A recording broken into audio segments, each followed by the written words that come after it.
우리나라 속담 중에 산 넘어 산이다라는 말이 있습니다. 네, 술게임 아니에요. 네.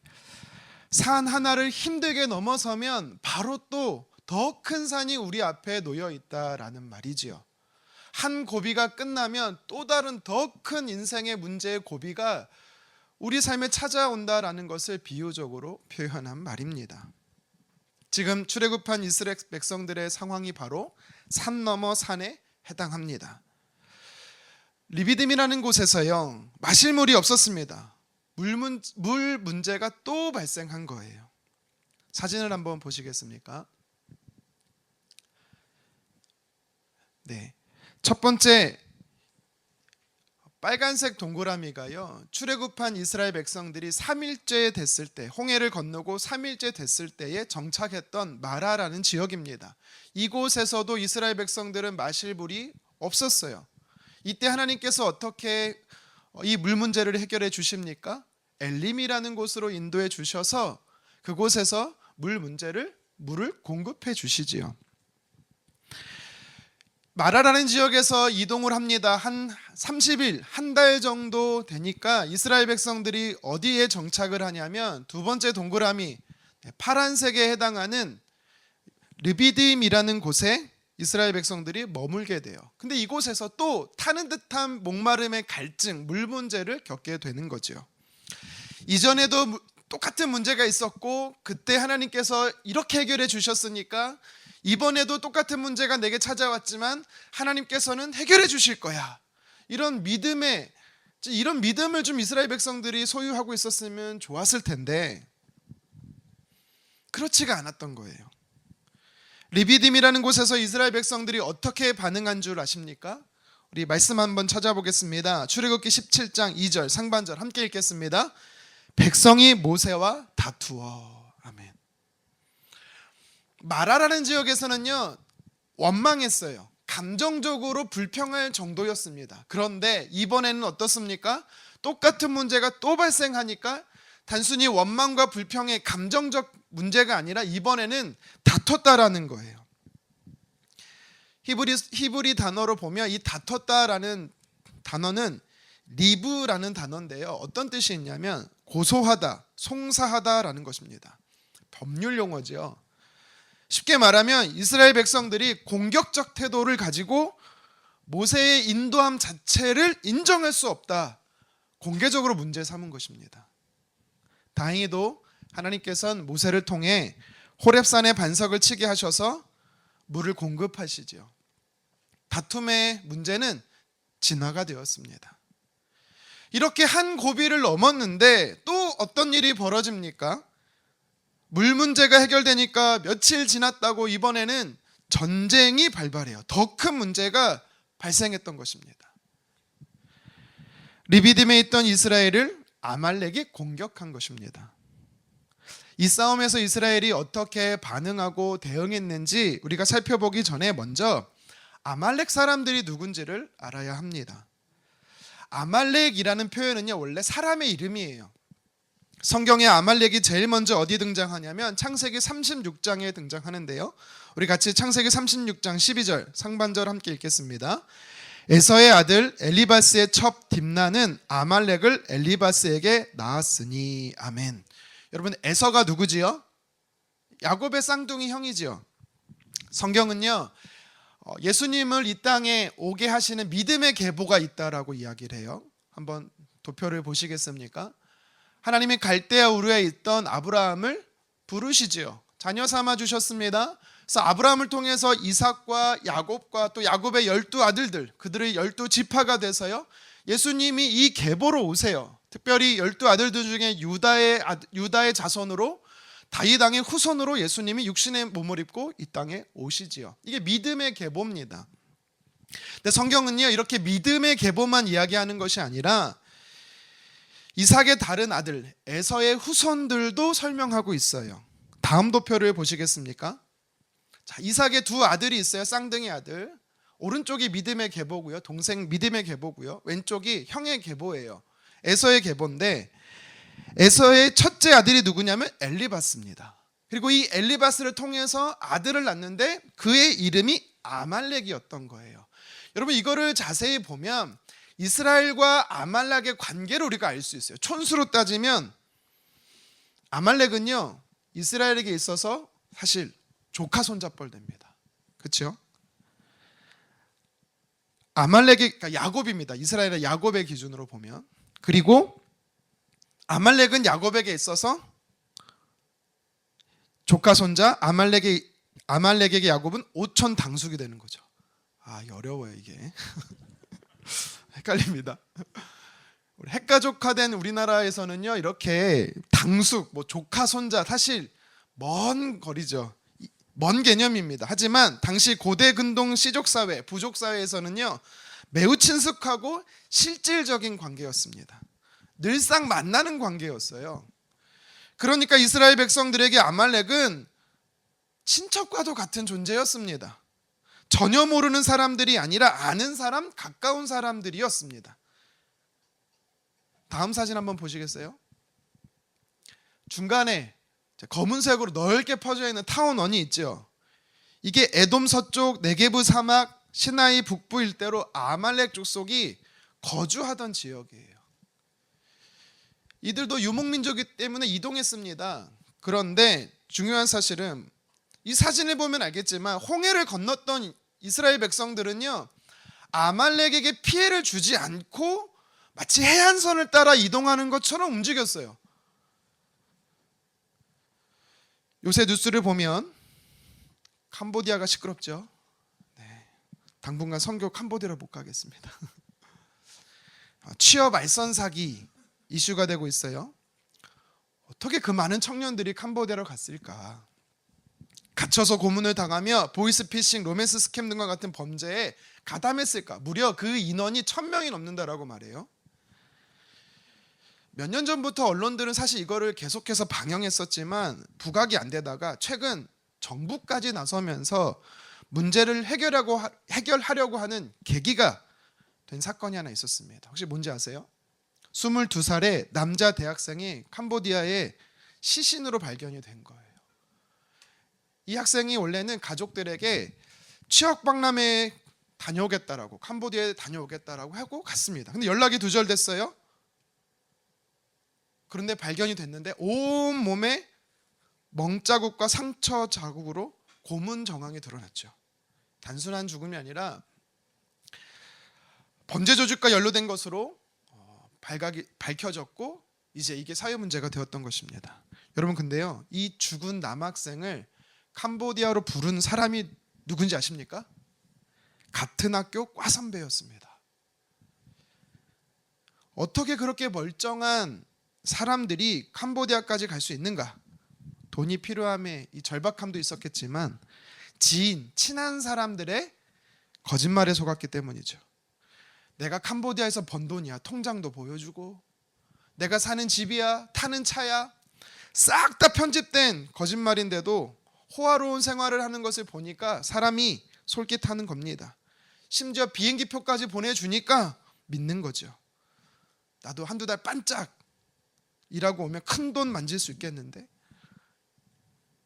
마음이 움직여 갔다가 죽임을 당한 것입니다. 여러분 문제는 모르는 사람이 아니라 아는 사람이라는 겁니다. 아말렉은요 이스라엘에게 있어서요 가까운 사람들이었어요. 전혀 남이 아니었습니다. 그런데 아말렉이 이스라엘을 공격합니다. 어떤 의미입니까? 이스라엘 백성들은 알만한 사람들, 가까운 사람들에게 당했다라는 겁니다. 아말렉이 이스라엘의 뒤통수를 쳤고 등에 칼을 꽂은 겁니다. 이스라엘의 입장에서는 배신을 당한 거죠. 세상에 믿을 놈 하나 없네. 이렇게 생각할 수도 있겠지만 이 이스라엘과 이 아말렉의 관계를 통해서 우리는요 두 가지 영적 해석을 할 수가 있어요. 첫 번째는 뭐냐면 영적 전쟁은 가까이에 있다라는 거예요. 가까이에 있다. 물론 내가 싸움을 시작할 수도 있겠지만 내게 싸움을 걸어오는 대상은 멀리 있지가 않습니다. 가까이 있어요. 가족일 수 있고요. 친구일 수 있고요. 동료일 수 있고요. 지인일 수 있는 것입니다. 원수 사탄은요 내 주변에 있는 사람들을 통해서 저와 여러분들을 공격하는 겁니다. 이스라엘 백성들에게 아말렉은 거리적으로도 가까웠고 관계적으로도 가까웠습니다. 여러분 한번 잘 생각해 보세요. 여러분들이 소리 지르는 대상이 누굽니까? 화내는 대상이 누구예요? 네, 집에 있는 그분이잖아요. 지나가는 모르는 사람 아니에요. 내 주변에 있는 가까운 사람들입니다. 그리고 이스라엘과 아말렉과의 관계를 통해서 영적 전쟁의 두 번째 원리를 우리가 알 수가 있습니다. 무엇입니까? 영적 전쟁은 계속된다라는 거예요. 지난주 설교에서 제가 말씀드렸다시피 예수님을 믿고 하나님의 자녀가 되면 내 의지와 상관없이 영적 전쟁은 시작된다라고 말씀드렸습니다. 근데 그 영적 전쟁은 한 번 오고 끝나는 것이 아니라 계속해서 내 안에 내 삶에 찾아온다라는 사실이에요. 다양한 모습, 시기를 달리하며 우리 삶에 아말렉이 계속 찾아와요. 오늘 본문에서 이스라엘을 처음 공격한 아말렉은 시대가 바뀌어도 계속해서 공격해 옵니다. 민수기 14장에 보면 에훗이라는 사사가 활동했을 당시에는요, 이스라엘 백성들이 가나안을 향해 가려고 하니까, 잘못 말씀드렸습니다. 민수기 14장입니다. 민수기 14장에 보니까 호르마 근처에서 이스라엘 백성들이 가나안을 향해 가려고 하니까요, 누가 저지하고 막았냐면 바로 아말렉이었습니다. 또 사사기 3장에 보니까 에훗이 사사로 활동할 때 이스라엘 자손을 공격하는 모압이 있었는데, 이 모압 왕이 사람들, 민족들을 모아요. 그 여러 민족들을 모으는데 그 중에 한 민족이 누구냐면 아말렉이었습니다. 사사기 6장에 보면 기드온이 사사로 활동할 때 아말렉은 미디안과 함께 또 이스라엘을 공격해 옵니다. 통일 이스라엘 시대 사울 왕과 다윗 왕이 통치하고 있었을 때도 어김없이 아말렉은 공격해 왔고요. 심지어 에스더 말씀에 보면 이스라엘이 멸망했잖아요. 이스라엘이 바벨론의 포로로 끌려갔잖아요. 근데 그곳에서도 아말렉의 후손이었던 하만이라는 사람이 페르시아 전 지역에 흩어져 있었던 유대의 사람들을요 죽이려고 작정했습니다. 이처럼 우리가 이 땅에 육신의 몸을 입고 사는 동안에는 원수 사탄은 끊임없이 저와 여러분들의 삶을 공격해요. 주변의 사람들을 통해서, 환경을 통해서 공격합니다. 내가 하나님과의 관계가 멀어지게 하려고, 하나님 뜻대로 살아가지 못하게 하려고 공격하는 것입니다. 자, 그러면 이 아말렉의 공격과 같은 영적 전쟁이 올 때마다 우리는 무엇을 해야 할까요? 어떻게 해야 영적 싸움에서 승리할 수 있을까요? 오늘 본문을 통해서 영적 전쟁의 승리의 비결이 무엇인지 구체적으로 살펴보도록 하겠습니다. 하나님의 사람인 우리들이 아말렉과 같은 공격에서 승리하려면 바로 하나님의 지팡이를 붙잡아야 합니다. 하나님의 지팡이를 붙잡아야 합니다. 아말렉과의 전쟁에서 모세가 손으로 하나님의 지팡이를 붙잡았던 것처럼 저와 여러분들이 하나님의 지팡이를 붙잡으면 영적 전쟁에서 승리할 수 있는 거죠. 우리 본문 9절 하반절 말씀을 다시 한번 읽겠습니다. 내가 하나님의 지팡이를 손에 잡고 산꼭대기에 서리라. 아멘. 모세는요, 전쟁이 한눈에 보이는 산꼭대기로 올라갔습니다. 그런데 그때 한 가지 물건을 가지고 가요. 그것이 무엇입니까? 지팡이지요. 그런데 성경은요, 그냥 지팡이 아니면 모세의 지팡이라고 말하지 않고 하나님의 지팡이라고 꼭 집어서 이야기하고 있습니다. 도대체 그 지팡이가 뭐라고 하나님의 지팡이라고 말하고 있는 걸까요? 사실 모세가 들고 있었던 지팡이는요, 과거 미디안 광야에서 자기가 목동으로 활동할 때, 양을 칠 때 쓰던 평범한 나무 막대기였습니다. 그 지팡이는 진귀하고 특별한 것이 아니었습니다. 그럼에도 불구하고 오늘 성경은요, 하나님의 지팡이라고 이야기하고 있습니다. 왜일까요? 두 가지의 상징성 때문에 그렇습니다. 모세가 손에 잡은 지팡이가, 하나님의 지팡이가 무엇을 상징하는가? 첫 번째는요, 하나님의 함께하심입니다. 하나님의 함께하심을 상징하는 것이 바로 하나님의 지팡이였습니다.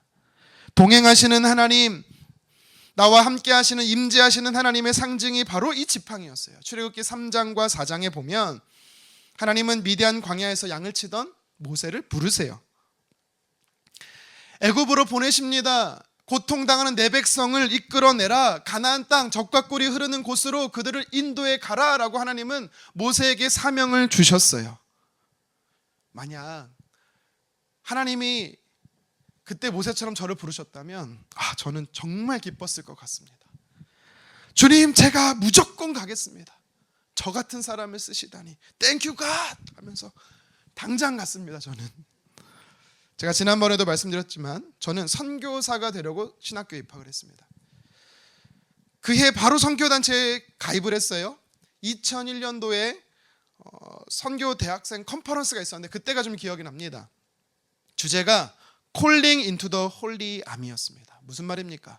하나님이 우리를 거룩한 군대로 부르셨다라는 거예요. 저는 이거를 개인적으로 어떻게 적용한지 아세요? 하나님이 나를 거룩한 선교사로 부르셨다라고 저는 적용하면서요, 이 집회 끝나면 당장 학교 휴학하고 선교지로 가려고 작정했습니다. 지금도 기억나는데요, 하루는 오셨던 선교지에서 오셨던 강사님께서요, 기도 말미에 도전하시는 겁니다. 나의 삶은 하나님께 드리기 원하는 사람은 자리에서 일어나십시오. 일어나줘야죠. 가슴이 뜨거워지고 눈물이 콧물이 앞을 가리고 자리에서 일어났습니다. 저만 일어난 것이 아니라 그때 참석했던 정말 수백 명의 청년들이, 대학생들이 다 같이 일어났어요. 정말 장관이었습니다. 그 모습을 보는 저는 생각했어요. 이제 끝났구나. 무엇이 끝났을까? 주님 오실 날 멀지 않았다. 이 사람들만 헌신해도 세상은 변한다. 너무 가슴이 벅찼습니다. 자리에 일어난 학생들을 향해서 선교사님이 다시 한번 콜링하는 겁니다. 만약 하나님이 당신을 선교지로 부르신다면 계속해서 그 자리에 서 있으십시오. 우리가 함께 기도하겠습니다. 저는 다 서 있을 줄 알았거든요. 한둘씩 자리에 앉기 시작하는 거예요. 그러더니 거의 다 앉았어요. 순간 나도 앉아야 되나? 네. 왜 앉았을까요? 주를 위해 살고는 싶지만 선교사가 되고 싶진 않았던 거죠. 물론 부르심이 달랐기 때문에 그랬습니다. 어쨌든 저는 선교사가 되고 싶었기 때문에 끝까지 일어나 있었고 기도도 받았습니다. 그러니까 더 열정이 생기는 거예요. 그래서 제가 메모장에다가 제 이름하고 연락처하고 학교하고 사는 곳까지 다 적어서 선교사님께 직접 전달해 드렸어요. 그러면서 그 메모지 밑에 뭐라고 쓴지 아십니까? 지금 당장 선교지로 가고 싶습니다. 꼭 연락 주십시오. 근데 어떻게 됐을까요? 네, 지금까지 연락이 없어요. 그래서 지금 여기에 있어요. 하나님께서 찾아오셨어요. 내가 너를 쓸 거야. 내가 너를 통해 큰 일을 행할 거야 라고 하나님이 모세에게 말씀하셨는데 모세는 기뻐하기는커녕 망설이고 있습니다. 주저하고 있어요. 왜인가 봤더니 이스라엘 백성들이 모세 자신을 하나님이 보낸 사람으로 인정하지 않을 것에 대한 두려움이 있었습니다. 정말 하나님이 너와 함께 하시는 거 맞아? 하나님이 너를 우리에게 보내신 거 정말 맞아? 무엇으로 우리에게 증명할 수 있어? 과거 사실 모세는요, 애굽의 왕자로 있을 때도 이스라엘 백성들로부터 인정받지 못했어요. 그러니까 거절에 대한 트라우마가 있었습니다. 모세의 마음을 아시는 하나님께서는요, 모세에게 이렇게 물으시는 거예요. 함께 출애굽기 4장 2절 하반절 함께 읽겠습니다.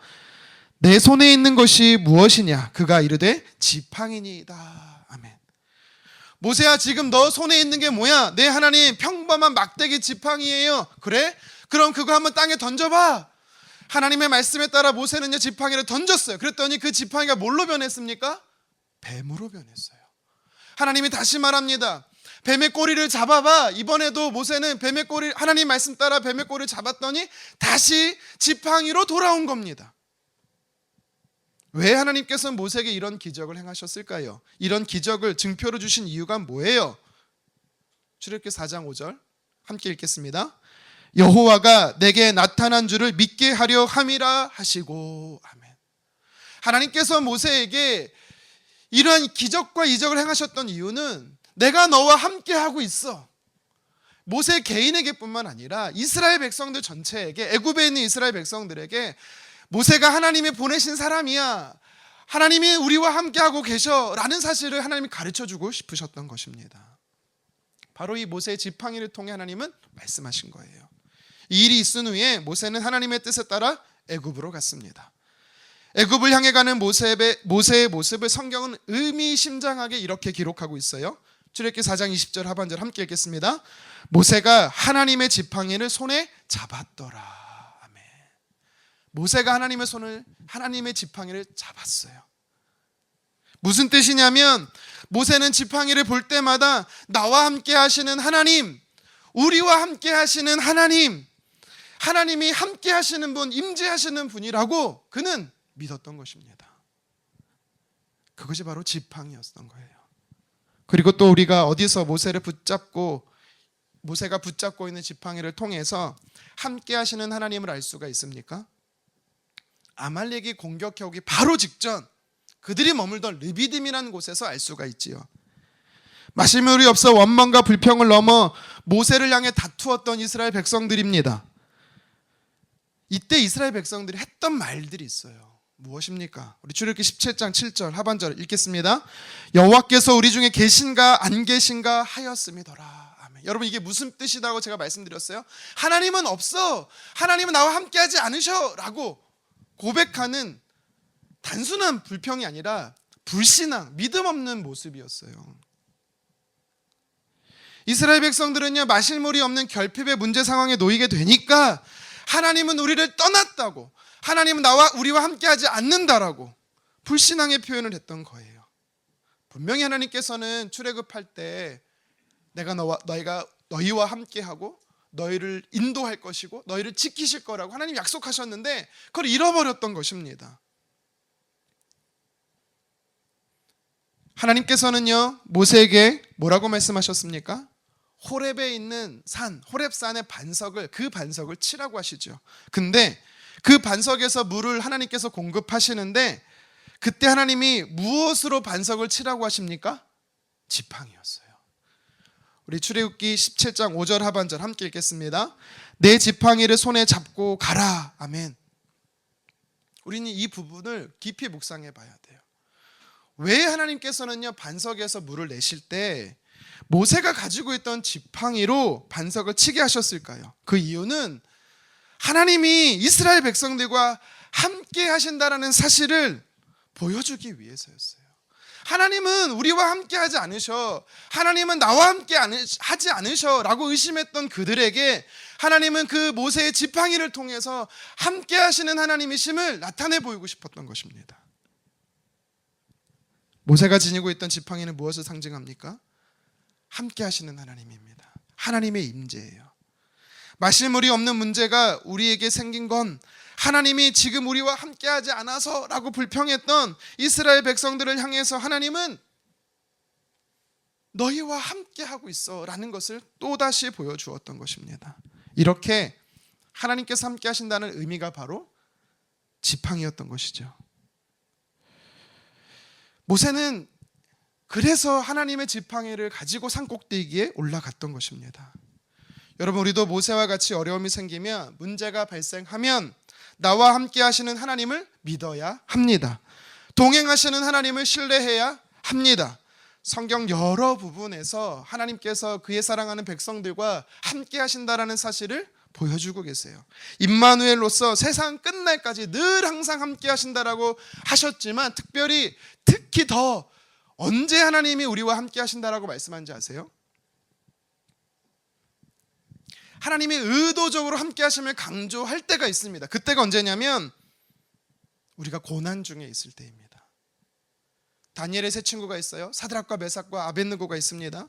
금신상 우상에게 절하라고 하는 느부갓네살 왕의 명령을 그들이 따르지 않았습니다. 금신상에게 절하지 않으면 풀무불에 던져져 타 죽게 될 것을 그들은 알았지만 그럼에도 불구하고 여호와 신앙, 오직 하나님만을 섬기기를 그들이 작정했습니다. 대단한 믿음이죠. 저와 같은 믿음입니다. 여러분, 우리가 이 믿음을 좀 소유했으면 좋겠는데요. 세 사람은 결국 왕의 칙령에 따라서 풀무불에 던져졌어요. 그런데 이상한 현상이 하나 일어나죠. 분명히 세 사람이 던져졌는데 그 불 속에는 네 사람이 있었습니다. 그리고 그들이 타지 않고 멀쩡히 살아 움직이는 거예요. 우리 다니엘 3장 25절 함께 읽겠습니다. 왕이 또 말하여 내가 보니 결박되지 아니한 네 사람이 불 가운데로 다니는데 상하지도 아니하였고 그 넷째의 모양은 신들의 아들들과 같도다 하고, 아들과 같도다 하고. 아멘. 평소보다 불의 세기를 7배 더했다라고 말합니다. 너무 뜨거워서 그 불꽃이 이 세 사람을 결박하던 병사들까지 삼켰다라고 성경은 말하고 있어요. 이 강렬한 불에 세 사람이 던져졌기 때문에 너무나 당연한 것은 모조리 타고 뼈조각 몇만 남았어야 정상이거든요. 그런데 오늘 성경은 뭐라고 말합니까? 느부갓네살이 밖에서 쳐다보는데, 지켜봤는데 불 안에 있던 사람은 타지도 않고 움직이는 겁니다. 심지어 세 사람이 아니고 네 사람이라고 이야기를 해요. 그 한 사람은 신의 아들 형상이래요. 그 신의 아들을 한 형상이 나머지 세 사람을 지키고 보호하고 있었던 것입니다. 그 즉시 느부갓네살 왕은 세 사람을 풀문불에서 나오라 명했습니다. 그리고 조서를 다시 전국에 보내서 세상에 이같이 사람을 구원할 신이 없다라고 하며 여호와 하나님을 찬양했어요.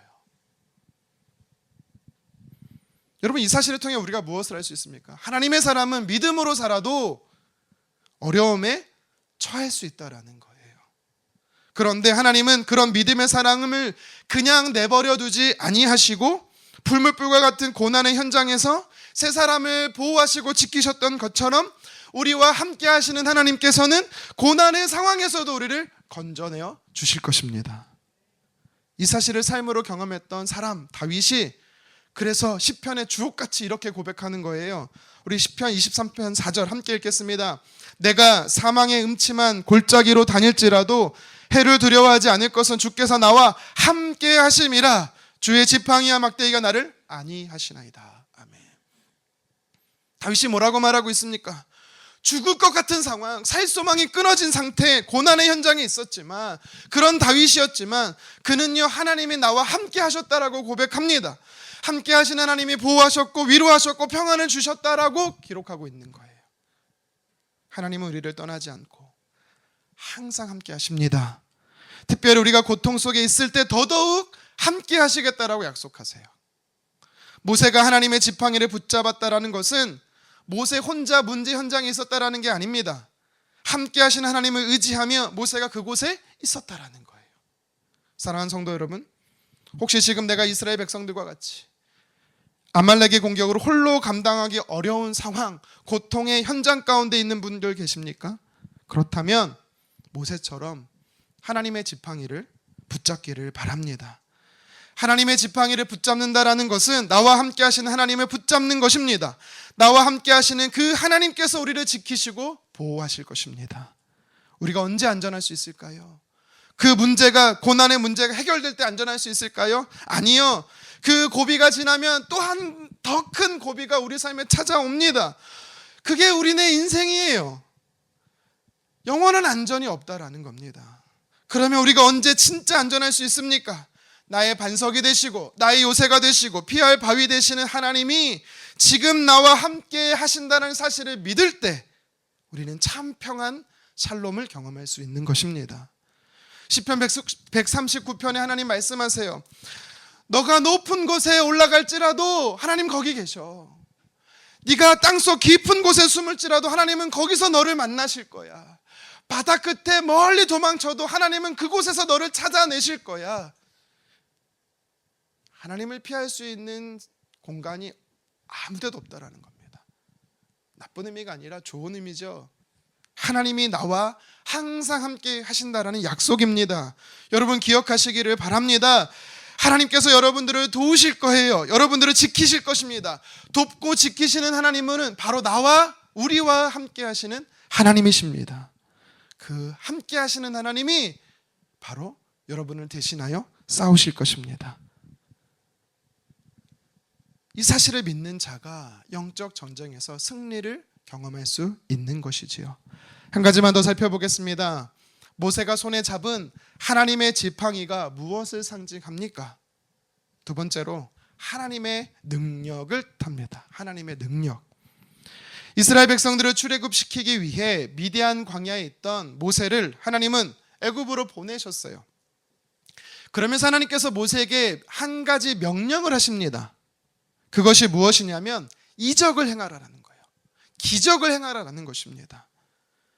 그냥 이적과 기적을 행하라는 것이 아니라 모세가 손에 잡고 있던 그 지팡이를 가지고 이적을 행하라라고 하나님 말씀하셨어요. 우리 같이 출애굽기 4장 17절 함께 읽겠습니다.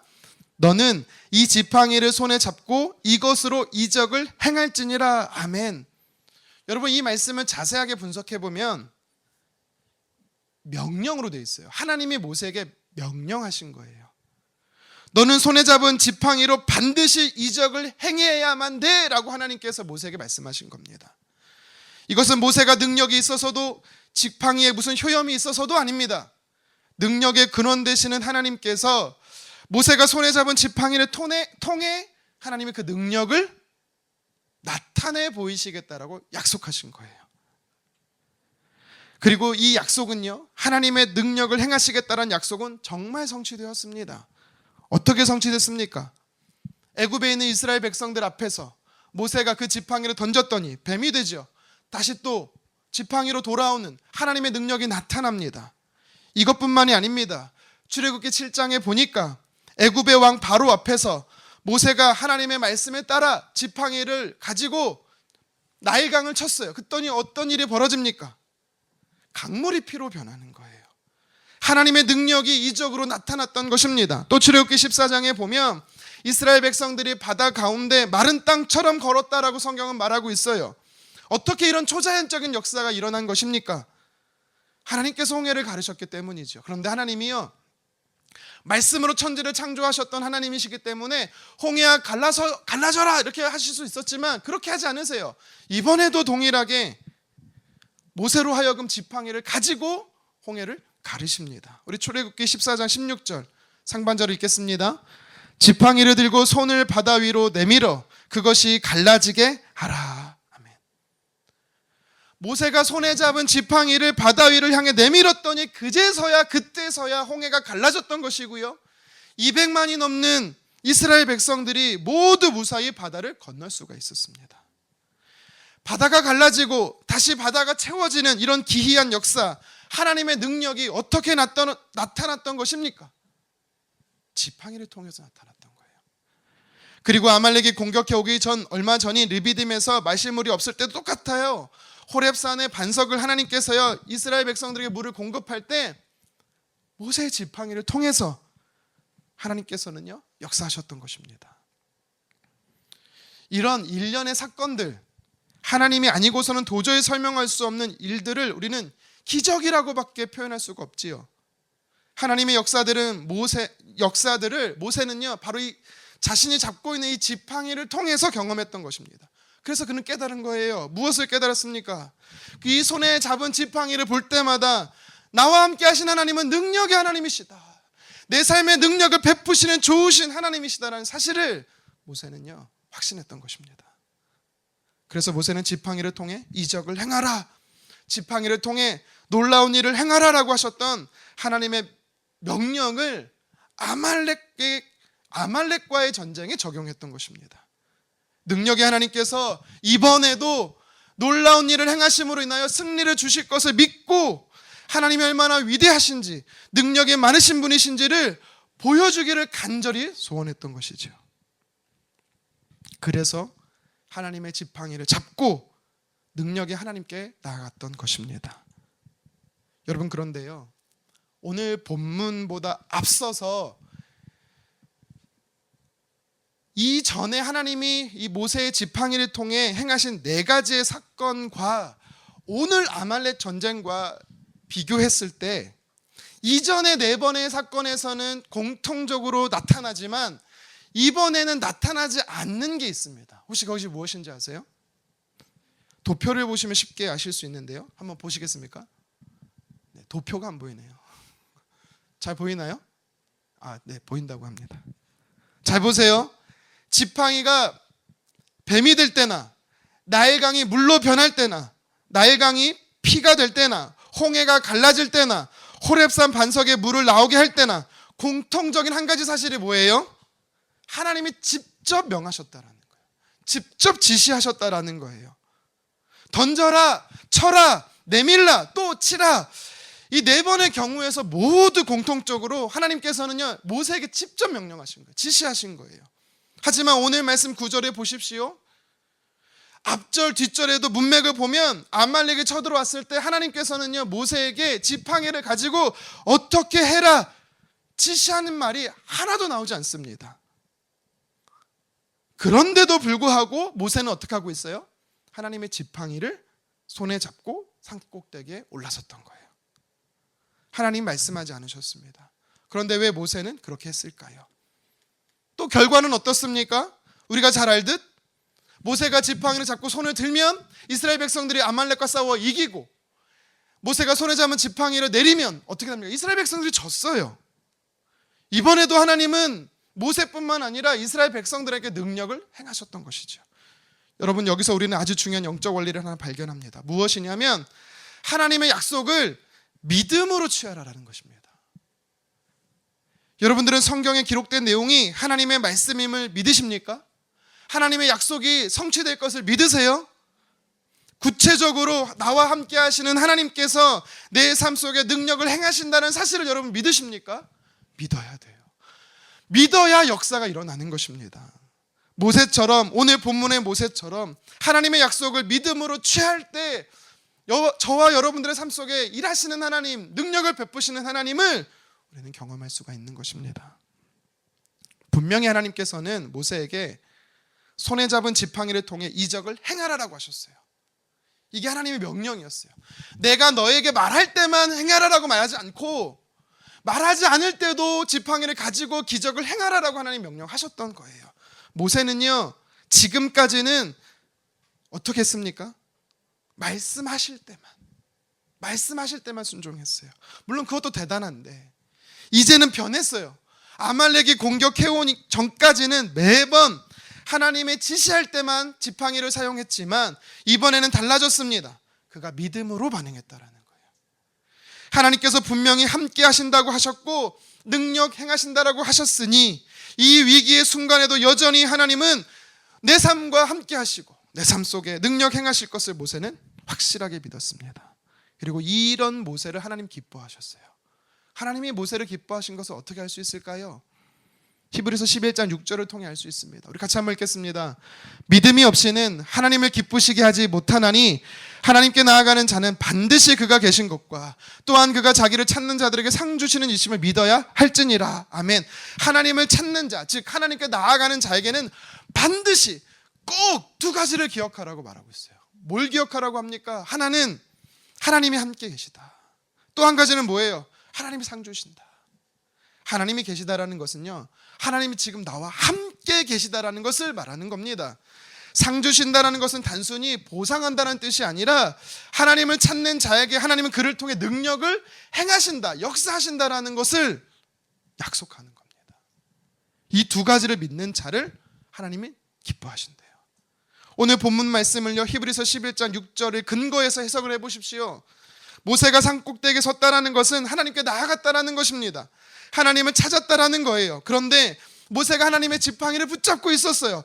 이것은요, 나와 함께 하시는 하나님, 내 삶의 능력을 행하시는 하나님, 다시 말하면 함께 계시고 상 주시는 하나님이심을 믿었다라는 거예요, 모세가. 그래서 모세를 하나님이 기뻐하셨고 그 믿음을 보고 하나님은 모세에게 역사하셨던 것입니다. 아말렉의 전쟁이라는 위기 순간에, 고통의 순간에 모세가 행했던 것은 하나님을 찾았습니다. 그냥 찾은 것이 아니라 믿음으로 하나님을 찾았어요. 그것이 바로 하나님의 지팡이를 붙잡은 것입니다. 모세는 지금까지 그 지팡이를 통해서 함께 하시는 하나님, 능력 행하시는 하나님을 경험했어요. 여러분, 우리가 영적 전쟁에서 그 속에서 승리하려면, 환난 속에서 위기의 순간에 건짐을 받으려면 모세처럼 하나님의 지팡이를 붙잡아야 합니다. 나와 함께 하시고 또 내게 능력 베푸시는 하나님을 믿어야 합니다. 그러면 약속의 신실하신 하나님께서 성경에 기록하신 대로 우리 삶에 반드시 역사를 행하실 거예요.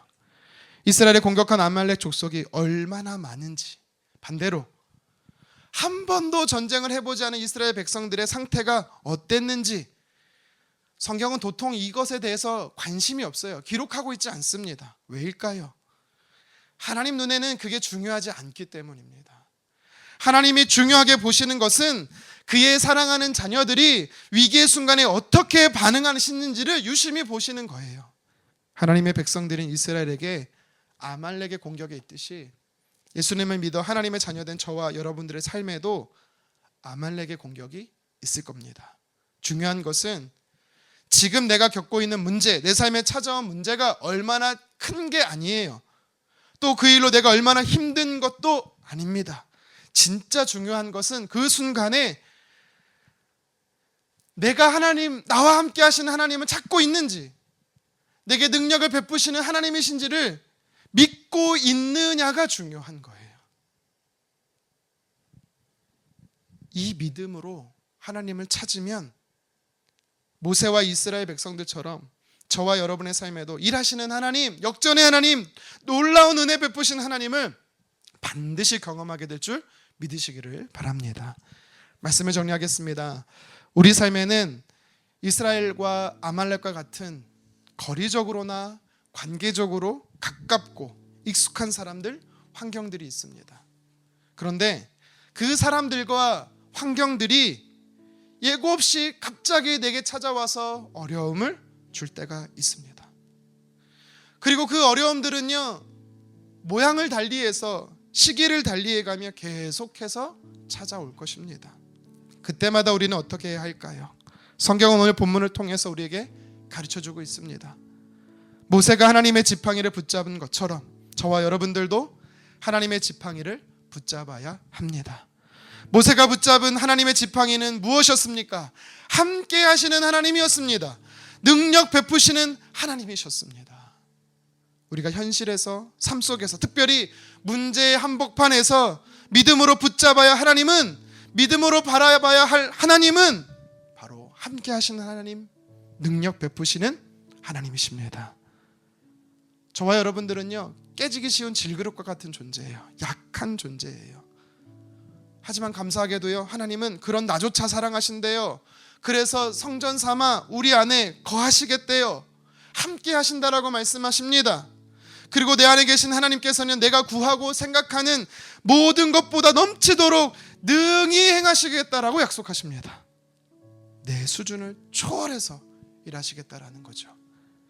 이 하나님의 약속들을 믿음으로 취하시기를 바랍니다.